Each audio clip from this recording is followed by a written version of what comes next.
बच्चों अब हम स्टार्ट करते हैं अपना क्वेश्चन नंबर 5।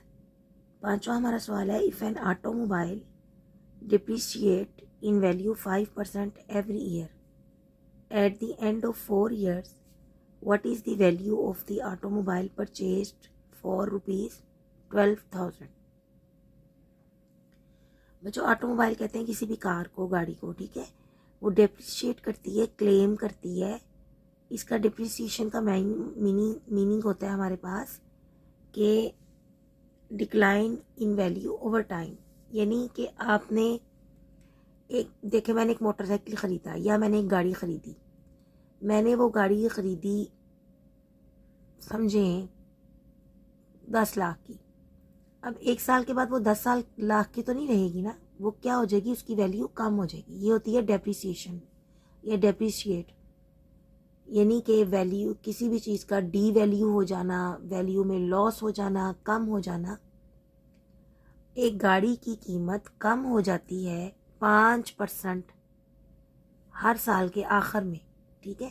कहते हैं 4 साल के बाद बताएं कि उसकी वैल्यू कितनी कम होगी अगर वो गाड़ी हमारे पास 12,000 में हमने ख़रीदी है। ये कोई बच्चों की गाड़ी की मेरा ख्याल है बात कर रहा है। ये देखिए आप, ये अब ये क्वेश्चन को समझ लें और इसी तरह आप भी अपना एक नोट बना के अपनी कॉपी पे लगा लें। क्या है डेप्रिशिएट का मैंने मीनिंग लिखा है, to decline in value over time, या इसको हम डी वैल्यू भी कहते हैं, लॉस वैल्यू भी कहते हैं, डिक्रीज इन वैल्यू भी कहते हैं, डिक्लाइन इन प्राइस भी कहते हैं। यानी प्राइस में गाड़ी की जो कमी हुई वो हमारे पास कितनी हो गई, वो हमारे पास हो गई 5%। एवरी ईयर वो गाड़ी अपनी कीमत क्या कर देती है, कम कर देती है। जब वो 5% कम कर देती है, चार साल के बाद वो कितनी वैल्यू कम कर देगी। अब हम इस क्वेश्चन को स्टार्ट करते हैं। लेट परचेज कॉस्ट हमारे पास क्या आ गई, हमने कितने की खरीदी थी, 12,000 रुपये की। मैंने कह दिया कि let purchase cost is equal to A, जो कि हमारे पास है 12,000। डेप्रिसिएशन आफ्टर 1 year, हमारे पास डेप्रिसिएशन क्या हो जाएगी, 1 साल के बाद वो 5% कम कर देती है जिसकी हमने वो ख़रीदी थी। यानी ए 5% ऑफ ए, यानी कि हमारे पास 5% वो कम कर देती है 12,000 का, कम हो गई वैल्यू। अब इसका क्या मतलब है, 5/100 डिवाइडेड बाय इंटू ए। यही मतलब है ना, परसेंट का यही मतलब होता है कि डिवाइड कर देना होता है हमने 100 से। 5 डिवाइडेड बाय 100 इंटू ए। हमारे पास 5 को आप तकसीम करेंगे जब 100 से, तो हमारे पास क्या आ जाएगा, 0.05 ए। अच्छा अब 1 साल के बाद गाड़ी की हमारे पास क्या कमी आएगी कीमत में, या क्या कीमत बनेगी। सपोज़ मैंने एक कार ख़रीदी 12,000 रुपये में और उसकी 5% वैल्यू कम हो गई। अब 1 साल के बाद उसकी क्या वैल्यू होगी, जाहिर है मैं ओरिजिनल प्राइस में से जितनी वैल्यू कम हुई है उसको माइनस कर दूंगी, यही करूंगी ना। इतनी वैल्यू कम हो गई है। Cost after 1 year is equal to original price minus depreciation. Depreciation ये हमारे पास फार्मूला आ गया, यानी कीमत में जो हमारे पास कमी आई। ये सवाल ना कभी पेपर में वैसे आया नहीं है, लेकिन आपने इसको करना है, फिर भी छोड़ना कुछ नहीं है। a माइनस 0.05 ए, यही कमी आई ना, इतनी कमी आ गई। अब यहाँ से मैंने a कॉमन ले लिया, मेरे पास 1 माइनस 0.05 आ गया। 1 में से ये माइनस किया तो मेरे पास आ गया 0.95 इंटू ए। दस वी हैव दी जीपी। या अब इस बात को ना भी लिखें तो आप इस तरह देखें कि मेरे पास पहले थी ओरिजिनल प्राइस, फिर उसमें कमी आ गई इतनी, यानी ए इंटू इतनी। तो ये मेरे पास क्या बना, चूँकि मल्टीप्लाई करके आगे आ रही है तो ये मेरे पास जीपी बना। नेक्स्ट टर्म मल्टीप्लाई से आ रही है तो मैंने कह दिया कि ये एक जीपी है। अच्छा जी, उसके बाद देखेंगे, मैंने बड़ा सारा क्वेश्चन मार्क लगाया, अभी ये आप देखेंगे क्या है। मेरे पास ए के इक्वल आ गया, आर मेरे पास क्या आ गया, आपको पता है कि जीपी में आप आर कैसे निकालते हैं, A2 divided by A1। A2 divided by A1 आ गया। A2 आपके पास क्या था, 0.95 A डिवाइडेड बाई A। मेरे पास क्या आ गया, 0.95। N मेरे पास क्या आ गया, 5। अब ये क्या बात हुई कि मैंने n 5 ले लिया। पहले हम आंसर निकाल लेते हैं, फिर इस बात को डिस्कस करते हैं। पहले आप एक दो क्वेश्चन ख़त्म कर लें। n इज इक्वल टू 5 ये मैंने क्यों लिया ये मैं भी बताती हूँ। Using a n is equal to a into r n minus 1। A यहाँ पे वैल्यू निकाली, n की वैल्यू रखी, a की वैल्यू रखी, r की वैल्यू रखी, ये सारा रखा और मैंने आंसर निकाल लिया। अब बच्चों क्वेश्चन को पढ़ें। At the end of 4 years आपने क्या करना है, यहाँ पे जब आपने क्वेश्चन पढ़े ना, आपने दौड़ के यहाँ पे A4 लगा देना है और चलें जी अल्लाह अल्लाह खैर सल्ला। सोचें कि 4 साल का आपने 4 साल की कीमत में कमी निकाल ली है।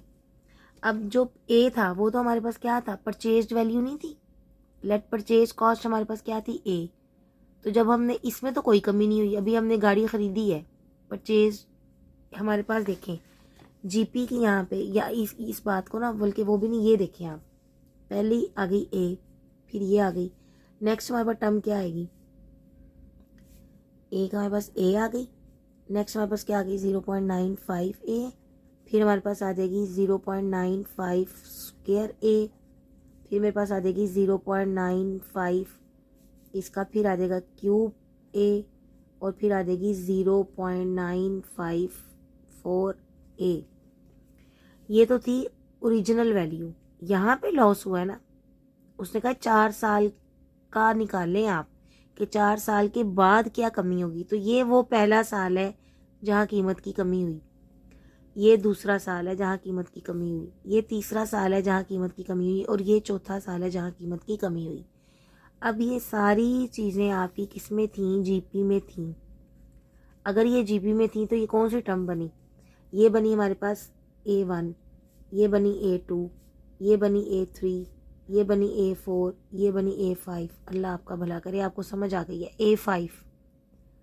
अब यहाँ पे आपने इसीलिए A5 निकाला है क्योंकि वो 4 साल के बाद जो at the end of 4 years depreciation निकाला है हमने। तो ये तो ओरिजिनल प्राइस है, ये तो कोई लॉस नहीं है, ये तो ओरिजिनल प्राइस। ये लॉस तो ये है, पहला लॉस, दूसरा लॉस, तीसरा लॉस, चौथा लॉस, यानी साल। अब इसके नीचे देखती हूँ मैंने क्या लिखा है। आपके जहन में क्वेश्चन आना चाहिए था, और अगर नहीं आया तो जहन को थोड़ा जगा लें, सवाल सोचा करें बच्चों। A5 वाली टर्म को हमने क्यों लिया है, पूछा हमसे 4 साल बाद है तो A4 क्यों नहीं लिया, इसलिए नहीं लिया। ये आप भी बेशक इसको मैंने सवाल बना के लिखा है, आप जवाब बना के लिखें कि A5 वाली टर्म को हमने इसलिए लिया है कि वो हमारा डेप्रिसिएशन का चौथा साल बनता है, लॉस में कीमत का चौथा साल बनता है। ए हमारे पास ओरिजिनल कॉस्ट थी, कमी नहीं थी कीमत में, कमी ये है। ठीक है, तो मुझे उम्मीद है आपको इस क्वेश्चन की बहुत अच्छी तरह समझ आ गई होगी, और पेपर में ही कभी आया नहीं है, लेकिन अगर मैं पेपर बनाऊं तो दे दूंगी, इसलिए इसको अच्छी तरह कर लीजिएगा। बच्चों अब हम बढ़ते हैं अपने फर्स्ट पार्ट की तरफ। फर्स्ट पार्ट जो हमारा है वो ये है कि A minus B, B minus C, C minus D are in GP, कि ये साबित करेंगे ये भी जीपी में है। मैं ये बड़े आराम से साबित कर सकती हूँ अगर मैं ये शो कर दूँ कि इसके दरमियान जो कॉमन रेशियो एग्जिस्ट कर रही है वो सेम है। यानी मैंने शो क्या करना है, अगर मैं ये दिखा दूँ कि मेरे पास B minus C divided by A minus b, यहाँ पे जो भी आंसर आएगा वो वही होगा जो मेरे पास C minus D divided by B minus C के इक्वल होगा। अगर ये दोनों क्वेश्चन मार्क जो मैंने लगाए हैं ये सेम आ जाते हैं, यानी जो कि R है, ये R है ना हमारे पास, ये देखें यहाँ पे ये क्या है मेरे पास A2 डिवाइडेड बाई A1, ऐसे ही लेते हैं ना हम। यहाँ से मैं ले लूँ A3 डिवाइडेड बाई A2। अगर ये दोनों चीज़ें सेम आ जाती हैं तो मैं क्या कह दूँगी कि ये मेरे पास जीपी है। अच्छा, इस तरह करने, इसको ना आप देखें, इस तरह करने से हमारा क्वेश्चन ज़रा कॉम्प्लेक्स हो जाएगा, हम इसको दूसरे तरीके से ही करते हैं। ये देखें मेरे पास अब क्या आ जाएगा, मैं यहाँ पे B की वैल्यू पुट करूँगी जो कि मैंने निकाल के रखी है ऊपर AR, C की वैल्यू पुट करूँगी जो कि मेरे पास है BR, और ये नीचे मेरे पास है A माइनस बी, इसको मैं ऐसे ही रहने दूँगी। यहाँ से देखें मेरे पास क्या आ गया, R कॉमन ले लें, A minus b divided by a minus b, इसको इससे कैंसिल कर देंगे, इसके इक्वल आ गया आर के इक्वल। यहाँ से देखिए मैं वैल्यू पुट करूँगी सी की, जो कि मेरे पास क्या है, ऊपर देखिए क्वेश्चन में बी आर, डी की वैल्यू क्या है मेरे पास सी आर, डिवाइड कर देंगे बी माइनस सी से, जो कि मेरे पास क्या आ जाएगा, आर कॉमन ले लें, B minus C divided by B minus C, इसको इससे कैंसिल कर दें, मेरे पास क्या आ जाएगी आर। देखिए equation number 1 and 2, equation number 1 and 2 implies that कि हमारे पास क्या आ गया, अगर ये आर हमारे पास सेम आ गई है तो इसका मतलब ये जीपी में है, A minus B, B minus C, C minus D are in GP. बच्चों दोबारा देख लें, हमने प्रूव क्या करना था, हमें ये जीपी में दिया हुआ है, इसकी मदद से हमने इसको जीपी में प्रूव करना था। वो कहता था कि अगर ये जीपी में है तो आप प्रूव करें ये भी जीपी में है। सिंपल सी बात है, एक किसी भी सीक्वेंस को हम कहते हैं कि ज्योमेट्रिक प्रोग्रेशन है अगर उसके दरमियान कॉमन रेशियो जो एग्जिस्ट करती है वो सेम है। ये उसने चूँकि जीपी दिया हुआ था तो मैंने ले ली खुद कॉमन रेशियो इसकी आर के इक्वल। मुझे खा सेम नज़र आए या ना आए, ये आर ही है, ये सेम ही है, क्योंकि उसने जीपी कह दिया। अब मुझे इसके दरमियान जो कॉमन रेशियो है वो दिखानी थी कि चूँकि ये कॉमन रेशियो से दरमियान तो नहीं कहना चाहिए, ये कहना चाहिए कि इसकी कॉमन रेशियो दिखानी चाहिए। तो इसकी कॉमन रेशियो मैंने सेम साबित कर दी कि वो भी सेम ही है जो कि आर है, तो ये भी एक जीपी है। इसका नेक्स्ट पार्ट करते हैं। अस्सलाम वालेकुम वरहमतुल्लाहि वबरकात। आज हमने करना है एक्सरसाइज नंबर 6.6 का क्वेश्चन नंबर 7। उम्मीद है आपने पहले वाले क्वेश्चन अच्छी तरह कर लिए होंगे और आपको समझ आ गई होगी। क्वेश्चन की स्टेटमेंट पढ़ते हैं। If a B C D are in GP prove that a minus B, B minus C, C minus D are in GP. बच्चों इससे एक रेलिवेंट क्वेश्चन ना हमने पहले एपी वाली एक्सरसाइजेज में किया है। होता ये है कि अगर हमारे पास उसने, अब पहले आप इसकी स्टेटमेंट समझें फिर हम ये वाली चीज़ समझते हैं कि हमने प्रूव क्या करना है। स्टेटमेंट ये कह रही है कि a B C D are in GP. अगर ये जीपी में है तो ये जो ए बी सी डी है ये कुछ क्राइटेरिया हमारे पास फुलफिल करेगा। क्या करेगा कि ए बी सी डी के दरमियान जो कॉमन रेशियो है वो सेम होगी, ठीक है ना, क्योंकि ये एक सीक्वेंस है।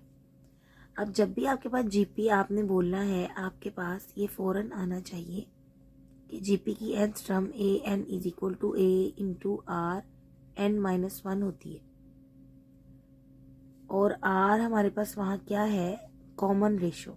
आर क्या है, कॉमन रेशियो।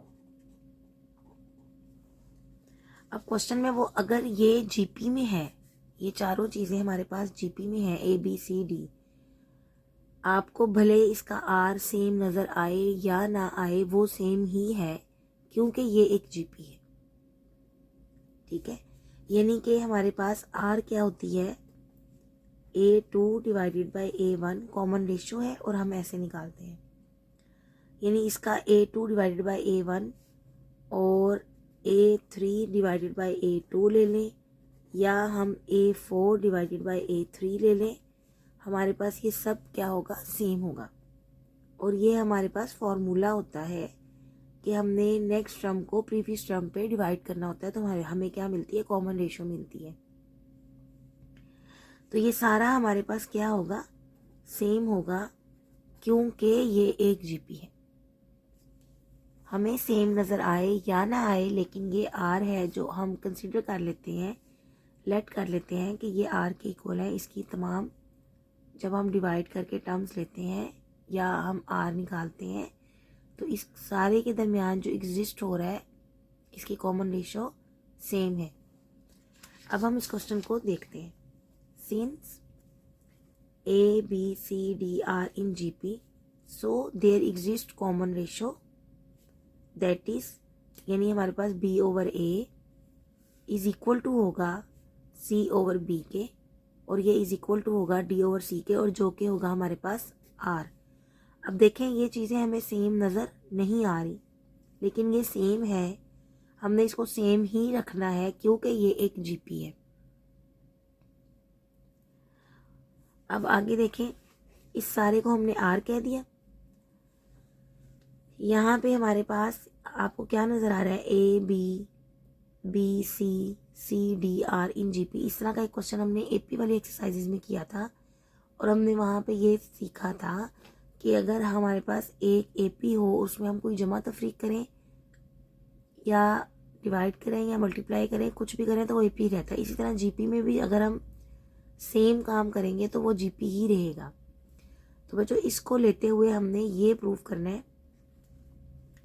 हमने कह दिया कि ये इसकी कॉमन रेशो निकल आई, जो कि हमने इसी तरह निकाल ली है कि हमने यहाँ पे कर दिया है A2 डिवाइडेड बाई A1। ये मेरे पास है A3 डिवाइडेड बाई A2 और ये है मेरे पास A4 डिवाइडेड बाई A3। अब ये सारे किसके इक्वल आ गए, आर के, और ये सेम है चूँकि ये कॉमन रेशो है और क्योंकि ये जीपी में है। अब यहाँ से मैंने बी की वैल्यू निकाल ली। बी की वैल्यू कैसे निकलेगी, एक को उधर मल्टीप्लाई कर दिया, हमारे पास ए आर आ गया।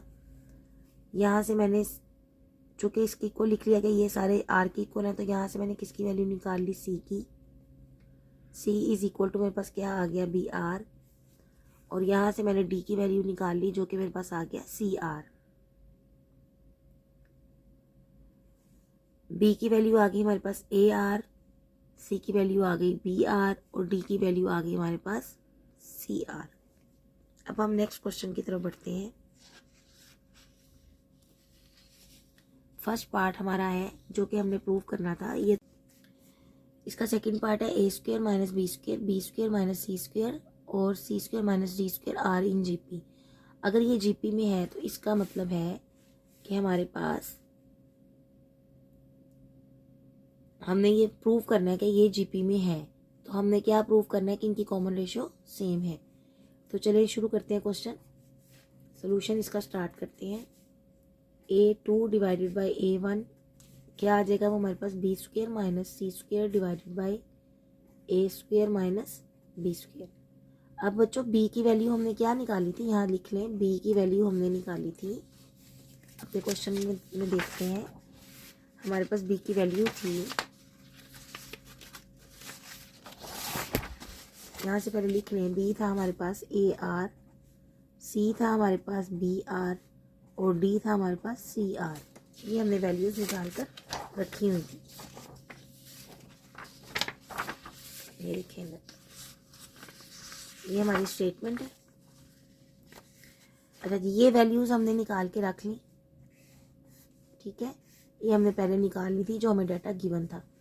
अब यहाँ पे बी की वैल्यू पुट करते हैं जो कि हमारे पास क्या आ जाएगा, ए आर स्क्वायर माइनस सी की वैल्यू पुट कर दें जो कि हमारे पास आ जाएगा B r square divided by A square minus B square.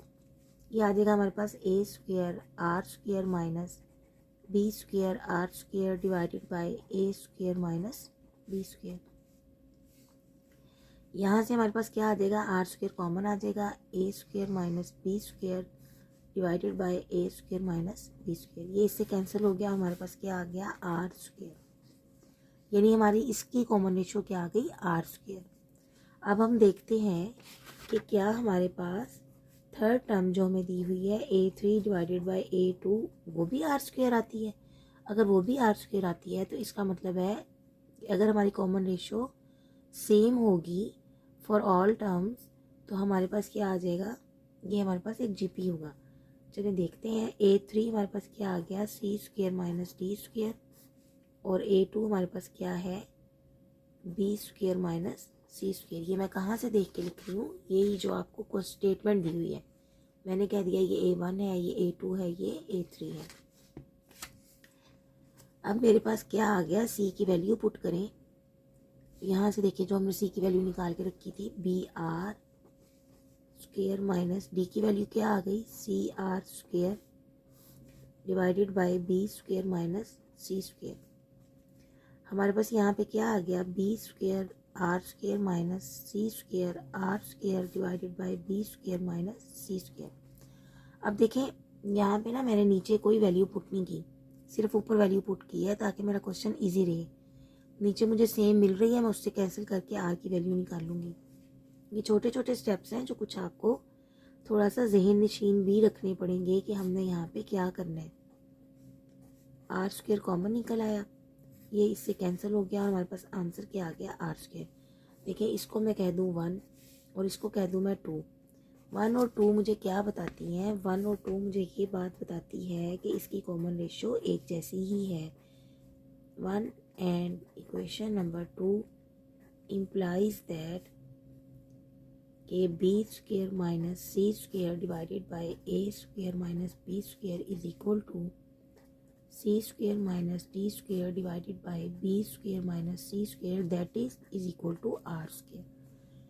यहाँ से मुझे क्या नतीजा मिल गया, दिस इम्प्लाइज दैट जो आपकी स्टेटमेंट है वही आप उठा के लिख देंगे, C square minus D square are in GP. ठीक हो गया बच्चों, ये हमारे पास जीपी में हो गया। इसका हम अब थर्ड पार्ट करते हैं। बच्चों इसका थर्ड पार्ट देखें, अपने सारे क्वेश्चन में एक जैसा काम करना है। अगर आपने एक पार्ट को अच्छी तरह समझ लिया तो आप आसानी दूसरे पार्ट्स भी कर सकते हैं। अब नेक्स्ट देखते हैं, वो कहता है कि A square plus B square plus C square plus D square are in GP. तो हमने क्या वैल्यूज़ निकाल के रखी थी, हमने वैल्यूज़ निकाल के रखी थी b is equal to a r, c is equal to b r. वो यहाँ लिख लेते हैं ताकि हमें समझने में आसानी हो। D is equal to c r, ये वैल्यूज़ हमने क्या कर लिया था, निकाल के रख ली थी। अब अगर ये जीपी में है तो इसका मतलब ये है कि हमारे पास, हमने ये प्रूव करना है ना ये जीपी में है, तो हमने दिखा देना है कि इसके दरमियान जो, इसके दरमियानी इसकी जो आर है वो सेम है। A2 डिवाइडेड बाय A1 जो कि हमारे पास आएगा b square plus C square divided by A square plus B square.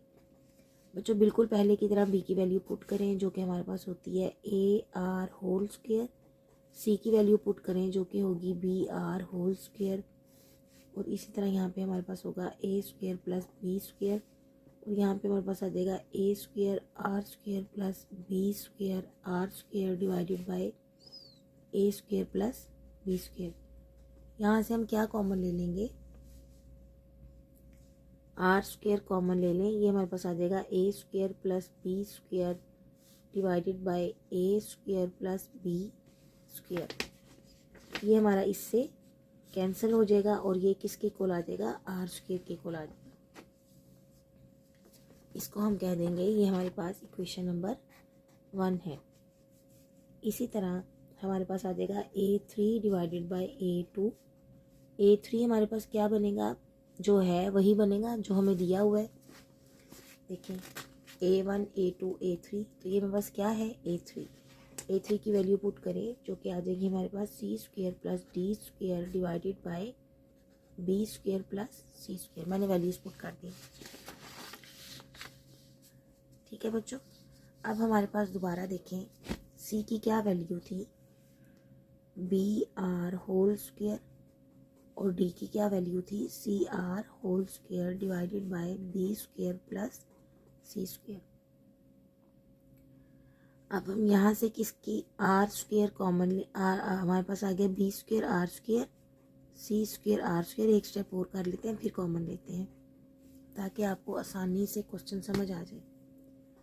बच्चों चीज़ें कभी भी आपको एक दफ़ा करने से नहीं आनी, ये बात याद रखें। हम एक दफ़ा काम करके छोड़ देंगे, हमें भूल जाएगा। मैथ आता ही इस तरह है कि आप इसको बार बार करें, चीज़ों को याद रखें। ये कैंसिल हो गया। अब हमारे पास किसके इक्वल आ गया, आर स्क्वायर के, इक्वेशन नंबर 2। देखिए बच्चों इक्वेशन नंबर 1 भी आर स्क्वायर के इक्वल आ गई, इक्वेशन नंबर 2 भी आर स्क्वायर के इक्वल आ गई। और ये हमने क्या निकाला था, कॉमन रेशो निकाली थी। तो इससे हमारे पास क्या शो हो गया कि equation number 1 and 2 implies that जो हमारे पास था A2 divided by A1, A3 divided by A2 is equal to क्या आ गया, आर स्क्वायर। इसको लिख के ऐसे भी लिख सकते हैं जैसे मैंने पहले वाले क्वेश्चन में लिखा था, और इसको ऐसे भी लिख सकते हैं।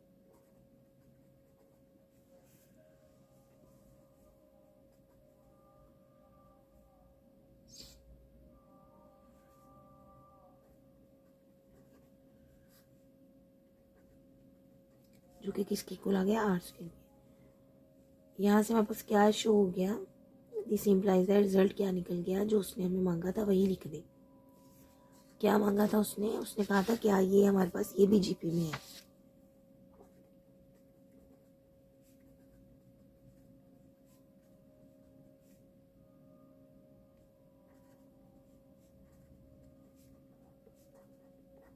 ये हमारा क्वेश्चन कंप्लीट हो गया। जीपी पे क्यों आ गया, क्योंकि इसकी कॉमन रेशियो हमारे पास सेम आ गई। नेक्स्ट क्वेश्चन करते हैं, क्वेश्चन नंबर 8 स्टार्ट करते हैं। Show that the reciprocals of the term of the geometric sequence a1 r square a1 r4 form an other geometric sequence।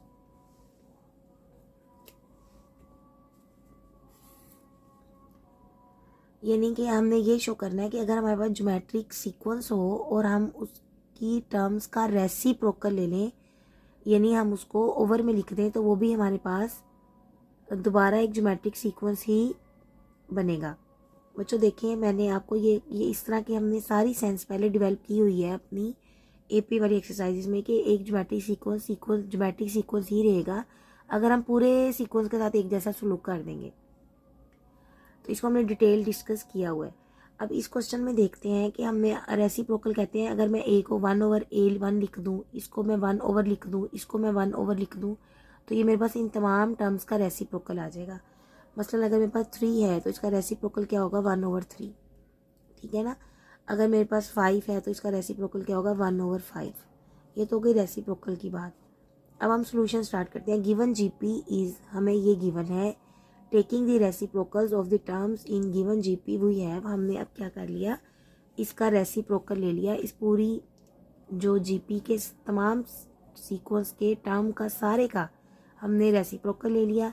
अब हमने ये प्रूव करना है कि ये भी एक जीपी है, will be in GP if. अब क्या होगा, अगर मैं शो कर दूं कि जो मेरी कॉमन रेशियो एग्जिस्ट करती है वो सेम है, यानी मेरे पास जो आर है वो क्या है, सेम है। अब मेरे पास ये क्या आ गई, A2 डिवाइडेड बाय A1, और ये मेरे पास क्या आ गया, A3 डिवाइडेड बाय A2। यानी ये देखें ना, मैंने A3 लिखा है डिवाइडेड बाय A2 लिखा है। अब देखें, अगर मैं ये सेम कर दूं कि ये दोनों चीज़ें हमारे पास इक्वल आ जाती हैं, यानी जो हमारे पास कॉमन रेशियो है वो सेम है, तो इसका मतलब ये एक जीपी है।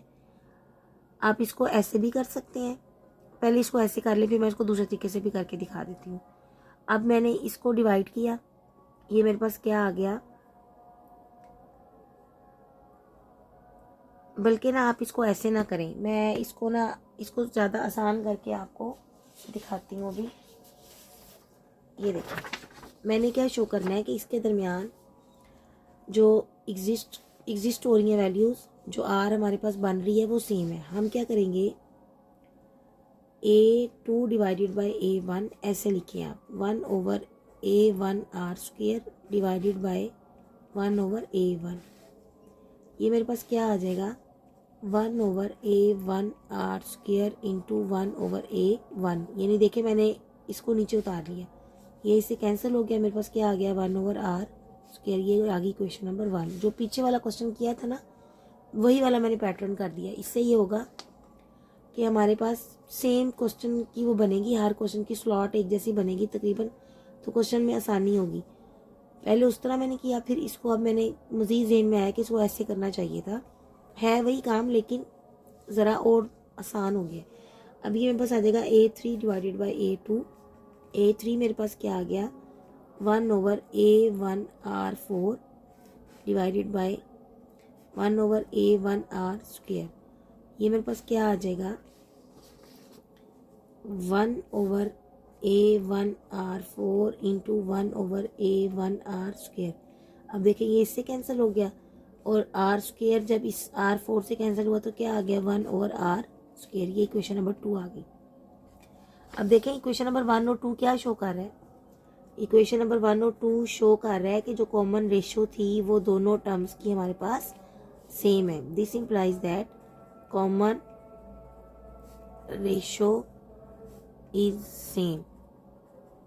दिस इम्प्लाइज दैट क्या आ गई कि हमारे पास 1/A1 जो हमारे पास स्टेटमेंट थी ना, जो हमने शो करना था, अब मैं वही लिख रही हूँ। देखें, आपने स्टेटमेंट पे गौर किया करने, स्टेटमेंट ही लिखने। दिस शोज दैट रेसिप्रोकल, यानी टर्म्स का रेसिप्रोकल क्या था, 1/A1।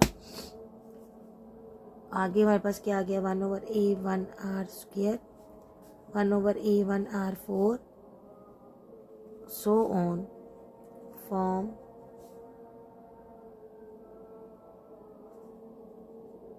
and other geometric progression. ठीक हो गया बच्चों, हमारा क्वेश्चन ख़त्म हो गया। यानी किया हमने क्या, हमने किया, इस क्वेश्चन की स्टोरी ये है कि हमने इसका तमाम टर्म्स का रेसिप्रोकल ले लिया।